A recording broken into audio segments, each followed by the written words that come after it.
Welcome MS Translators. It's my pleasure to be reporting to you from day one of ECTRIMS 2019, which is being held here in Stockholm, Sweden. As you will have seen earlier on Facebook, it's also very exciting for me to be here with Dr. Travis Stiles, CEO of Novoron Bioscience, who many of you will know from previous interviews that we've done with Travis on MStranslate and through articles that he's written for us. Hey MStranslate, it's Travis Stiles from Novoron Bioscience. Thanks for having me. Thanks for letting me come out here with Brett. We're going to do a little rundown today of our first day at ECTRIMS. We're going to do this in a couple little chunks of some of the highlights that we really think were important to convey and interesting to us today. We're going to start out talking a little bit about HSCT, which is interesting because that's one of the topics that Brett and I spoke on a lot when we first spoke the first time together in New Zealand. So, Brett, you want to? Well, interestingly, New Zealand was 2016, if memory serves me correctly. Yeah. And so in 3 years, I think that we've had a lot of development in the HSCT field. There's a lot more data out. And what essentially was being discussed today was a debate between is this something that we should be offering as a first-line treatment for people with appropriate forms of MS that we think might respond to this form of treatment, or do we need to hold our horses essentially and hold back? And so I guess what the biggest take-home message for me was with the data that was presented, we do see from trials that have been done so far that HSCT can be a very effective therapy for people with highly active relapsing forms of multiple sclerosis. Some of the data I thought was quite impressive in terms of what they presented on that. You know, I'll be honest, I think the more data that we've gotten in this field, the more my enthusiasm has grown. I think the thing that's been the most compelling to me is the more we've kind of tweaked with the protocols and we've tried to understand, the whole idea of HSCT, which I think one of the things I think is important to point out here, and the speakers today actually said it as well, even though the word stem cell is in the hematopoietic stem cell transplant, patients aren't getting stem cells. I think that's really important to talk about. Yeah. It's more of a bone marrow transplant, similar to what cancer patients go through. Yeah. And I think because of that, there was always this fear about the dangers of the chemotherapy regimens or the radiation or whatever it took to ablate the bone marrow beforehand. And that's something they talked about. There was a 3+% mortality rate in these patients. And I was really impressed with how far that's come down to well under a 1%. Yeah, that was certainly one of the things that they were pointing out, was that one of the biggest concerns for this for a long time was that it was too dangerous. Mm-hmm. And with different conditioning regimens, or essentially the chemotherapy part that people have to go through before getting this transplant, they've worked on that a lot and the safety has improved considerably. Yeah. What were your thoughts in terms of the data, in terms of the effectiveness? So, the interesting thing to me is, I used to feel like HSCT was something to be reserved for extreme cases, especially because of the dangers. But now it's looking like the efficacy is there irregardless of when you decide to treat the disease. So the problem really becomes about, one, an economic problem of when's the cost benefit going to be the greatest, which in that case, the earlier might be the stronger case, and two, the safety of the other treatments. I think one of the arguments that was made very eloquently today was, even though the safety's gotten a lot better, we have way better and more reliable options right now for maintaining disease, I guess, I don't want to say senescence, but manageability. And so we have this option to hold this in our back pocket until it's more kind of critical, or at least we're running out of traditional options. But to me, there's also this feeling of the economics of it are not as aggressive or as egregious as I once thought. When you're thinking about the hospitalizations and the chemotherapy regimens, especially being American, those costs can be in the hundreds of thousands of dollars. Yeah. But when you're looking at some of the more expensive treatments, especially with Ocrevus, which is a fantastic drug, those costs for a one-time procedure are actually pretty comparable or marginal compared to a year after year treatment with some of these higher cost therapies. So the economics of it actually make more sense now than I thought they once did. Yeah, but I think probably that point is almost where we're at now, and was my sort of take-home message of, yes, this is an effective treatment, or can be an effective treatment, but what we don't know yet is this a better option than existing treatments, both in terms of benefits and effectiveness of the treatment, but also in terms of all of the other things that we put together in terms of safety, in terms of how the treatment's delivered, and things like that. And so I think that's probably what we think is the next step, is that we need to get better information here about how does this compare across a whole range of factors. You know, to me, what it really comes down to is I'm convinced. I think this is something that needs to be integrated into the treatment paradigm for the disease and for the population. To me, the kind of like last frontiers are, one, standardization. I think that we're still dealing with a lot of clinical trials where we have very specialized, very invested clinical teams that are implementing these regimens, and there's still a lot of variability in how they do so. And so I think, you know, homogenizing those protocols, coming to a consensus, and training across the spectrum so that everyone's doing it the same way is going to be, you know, a really, really important lift. And then really coming to the understanding of when we're going to implement, because, you know, all things being equal, I think there's a strong case to be made for quality of life. You know, if somebody's 40 and you have the opportunity to give them 5 disease-free years in their 40s, that's a strong value proposition versus a slow progression where maybe you implement at 60. But at the same time, I think that you do have to hold back and wait a little while and try to use some of the more traditional therapies and see if you can keep the disease in check, because I don't think we know, and I don't think we will ever be, you know, comfortable with doing this twice. So I think what you don't want to do is use it too early and then have that bullet out of the chamber too early. So really, I think we're probably getting towards a point, and maybe there's starting to be less hesitancy in the MS neurology field anyway, as using this as an option, but it's still going to be on a case-by-case basis, based on how aggressive is the disease, have we tried anything else, and including people living with MS in that decision sort of making process, but including this as an option for them. Now, one thing that we've talked about before in terms of this treatment and its effectiveness is that while it can be highly effective, what it doesn't do is do any myelin repair. And so when we talk about cures, and the cure word is often used for HSCT, and I've talked at length about why I don't think it is a cure. Part of that reason is that we're not repairing any of the damage. Remyelination is the way that we repair the damage. It's obviously a field that's close to your heart because it's work that you're involved in, and you went to a session on that today. Can you tell us? But real quick before we move on to that, I think you brought up a really important point, and that's one of the issues that we talked about with traditional disease-modifying therapies. And one of the main points about this whole conversation is how good those therapies have become. But one of the things we know is that those those treatments, even though they're great at staving off disease, they're not as impactful in terms of staving off the progression to progressive of disease as we would think, based on what we see symptomatically. And so that's one thing that I think is unique about HSCT, is that I think, unlike traditional disease-modifying therapies, it actually does push the ball down the field a little further in terms of staving off the transition to progressive disease. But I think the big unanswered question there is, we're still doing autografts, which means we're taking and harvesting marrow from the patient, which means when you're putting the marrow back into the patient, they're still having the same tissue that has the genetic or whatever predisposition to disease, and they will eventually relapse for the most part. And so the question still remains is there the opportunity, would an allograft or a donor actually be a cure? And there's a lot of problems that go into that, but I think that's a fair question to be considering. And the one other thing that I think really stood out to me about this is the other kind of stem cell type therapy, and I use that term very loosely, that people talk about a lot, is the mesenchymal stem cells. Yes. And what I think really stood out to me today, and I would like to, I want you to weigh in on this as well, is HSCT is a really promising option, and I just don't think the mesenchymal cells are. Yeah, look, I think it's certainly further back than where HSCT is at, and I mean, that makes sense, because as we say, HSCT really isn't a novel therapy. It may be a novel therapy for MS, but it's not a novel therapy in medicine in general.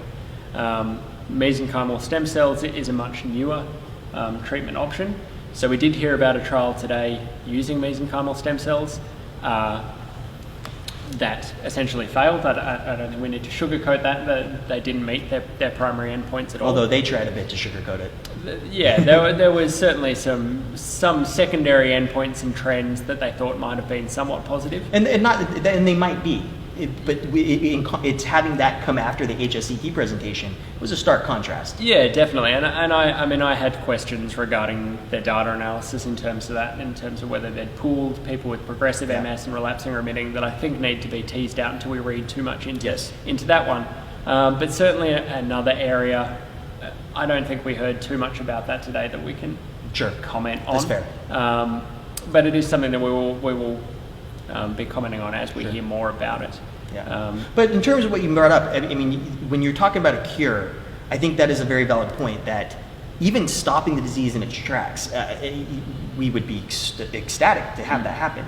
But if we're really talking about a cure, you really do want to be able to address the damage that has already occurred. Yeah, you want to be able to reverse the damage that's happened so that you get symptom improvement. And you know, I think we're being really honest. The fact that we're talking about HSCT and the values versus traditional therapy shows you that as great as HSCT is, it's really just doing a similar thing to what we can already do. Remyelination remains that holy grail of some sort in terms of MS therapy. Yeah, I mean, as I've talked about before in terms of a cure, I think that a cure, until we understand the causes of MS, we're never going to achieve a cure in a traditional sense. Sure. But if we think about a cure as complete management of the disease, it's effectively stopping any new damage. And with HSCT and other new highly effective therapies, you know, we're at a point where that's becoming more of a reality. Yeah. Reversing damage through remyelination, which we'll get you to talk about in a second, and then maintaining a good non-inflammatory environment in the body to make sure that these things work effectively. And people touched on that a little bit today in terms of brain health and exercise and diet and things like that. Yes. But if we move on to remyelination as the next one, what were sort of some of the key outcomes of that session that you heard about today? So, being a little bit biased here because Novoron is very invested in remyelination therapeutics, so we're developing our own program. I think what kind of stood out to me today is we're all kind of on the same page about what remyelination is and what we should want to do. But it's interesting to me today that, you know, coming into this, you think of HSCT as being a much more experimental strategy. And it seems that there's a lot more consensus about what we're doing there than there is in the remyelination field. And for example, there was one talk today where there was some very compelling evidence presented that showed that a lot of what we think is actual remyelination. So, you know, the cells that myelinate the central nervous system, the oligodendrocytes, the belief is, and my personal belief is strongly, is that those cells are very susceptible to insult and death. And that one of the main variables in remyelination is replenishing that myelinating population with immature cells that can mature and take over their job. And there was some really compelling evidence today that suggested that maybe that's not the end all and be all, that maybe there are some spared mature oligodendrocytes that we should focus more on protecting as opposed to replacing. Now, and a lot of this centered around the conversation of what's called shadow plaques. Shadow plaques, if we're being really simple about it, are basically regions of the brain that look like they have myelin, but not quite as much as you'd expect. And the kind of simplistic dogma has been those were demyelinated lesions that tried to remyelinate but couldn't do as good of a job because of the lesion environment. And there's some evidence today that suggests that maybe instead of being failed remyelination, they were just incomplete demyelination. And that's an interesting question. It's for me personally, I'm so invested in the idea of promoting OPC differentiation into new oligodendrocytes that there was a bit of a shock to me because that's a new paradigm.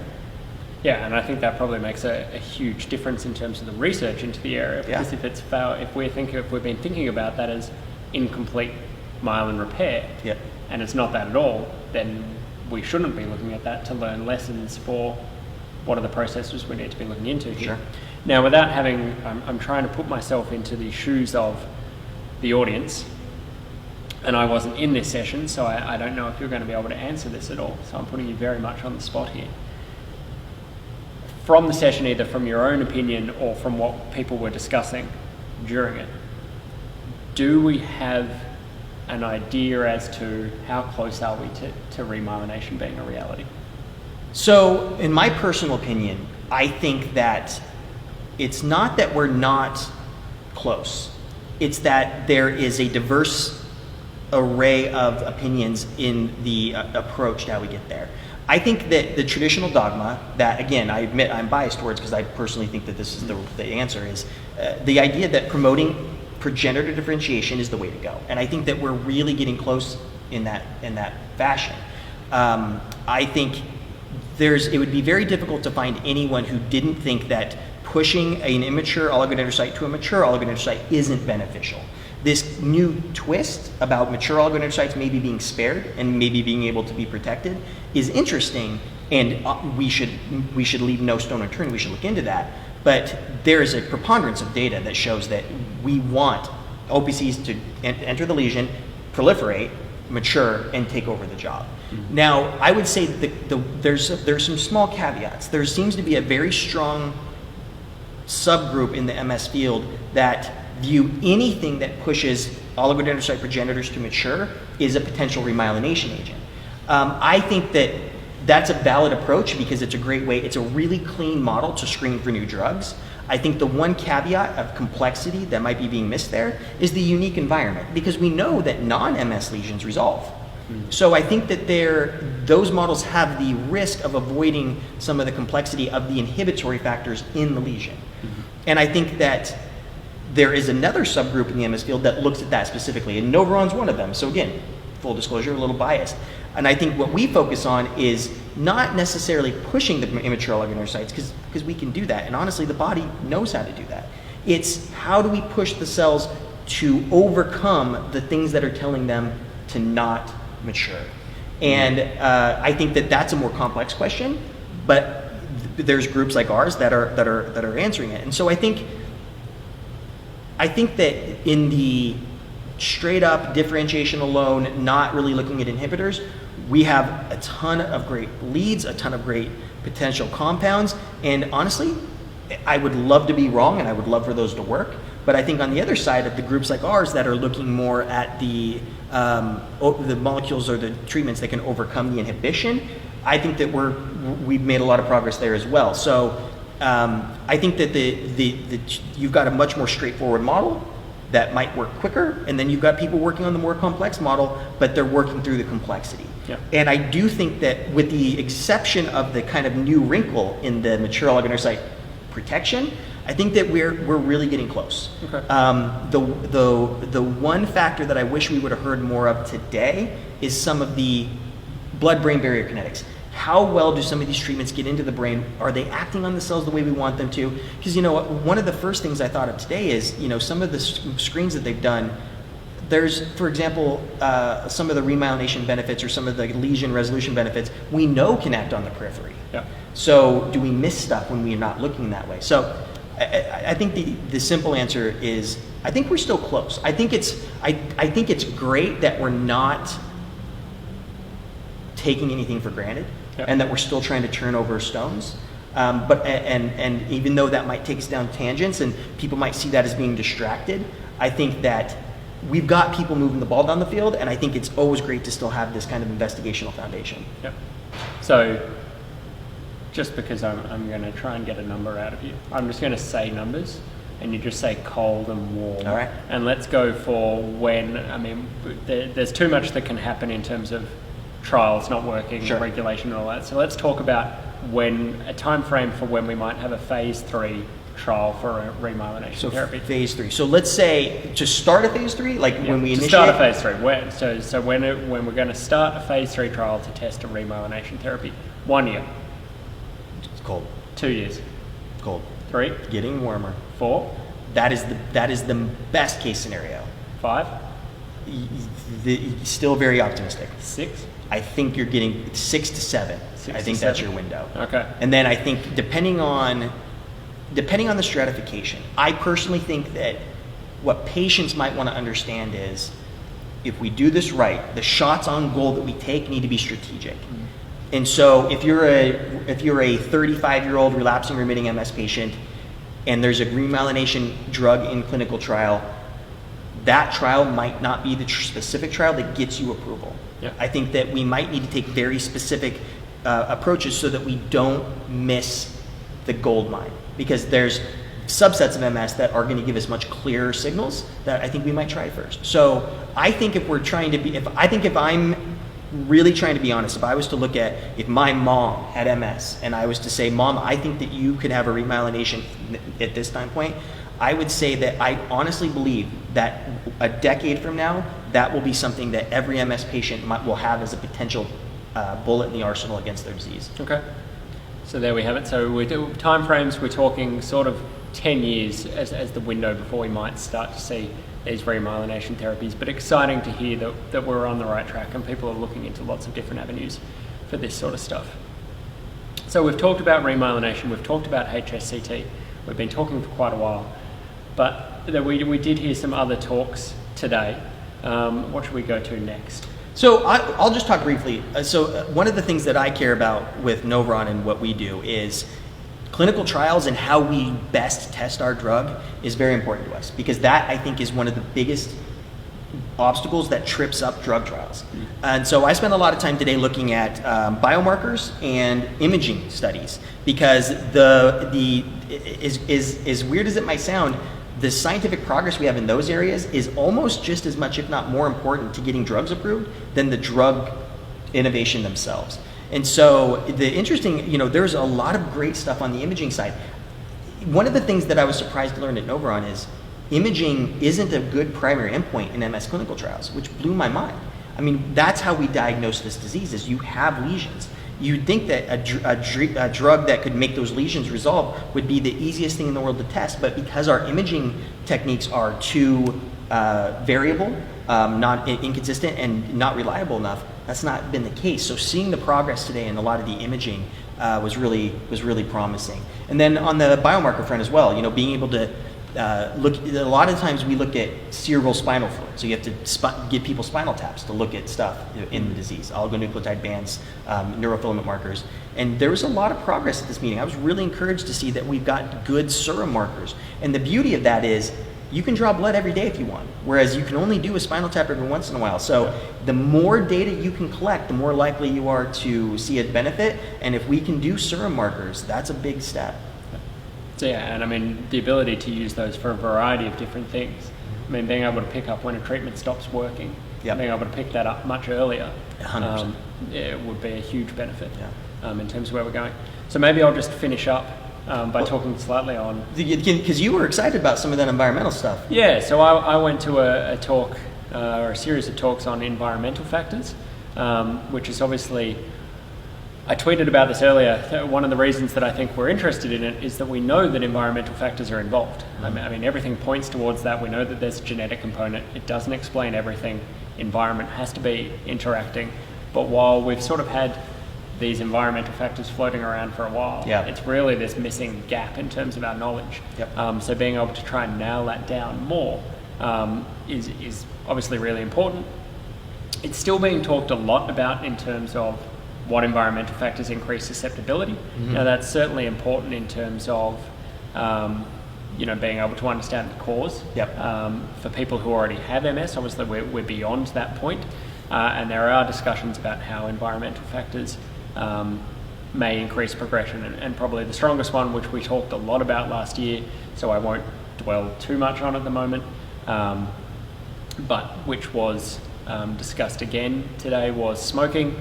There is now hugely concrete evidence that not only does smoking increase risk of developing MS, but also worsening progression. So the message is clear that if you are someone living with MS and you are still a smoker, it doesn't matter how long you've had MS and how long you've been smoking for, quitting at any time does improve your outcomes. So that was smoking is one of those few things where if you stop, your body can recover. And if you don't, you're on the fast track to making things worse. Continuing that worsening of progression. There was some interesting talk about viruses again.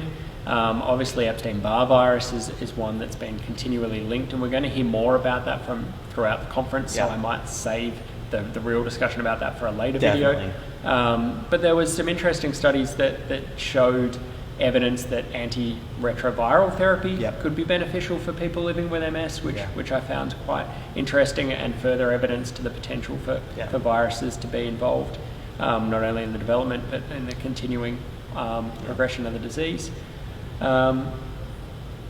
So yeah, a number of different factors. There were talks about vitamin D this morning that neither of us unfortunately got to hear about, but we may hear more about that throughout the conference as well. And so we'll continue. And just like I think that's another thing where the discussion would be a well served to be had at some point during this conference. Yeah, definitely.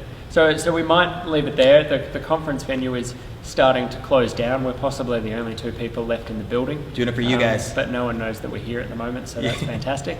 But before we get kicked out, we'll finish it up. Thank you very much for listening. Hopefully you've made it the whole way through the video. We'll be doing these each day of gold the conference, and some other interviews and things as well. So far, I don't know, I found today to be fantastic. Yeah.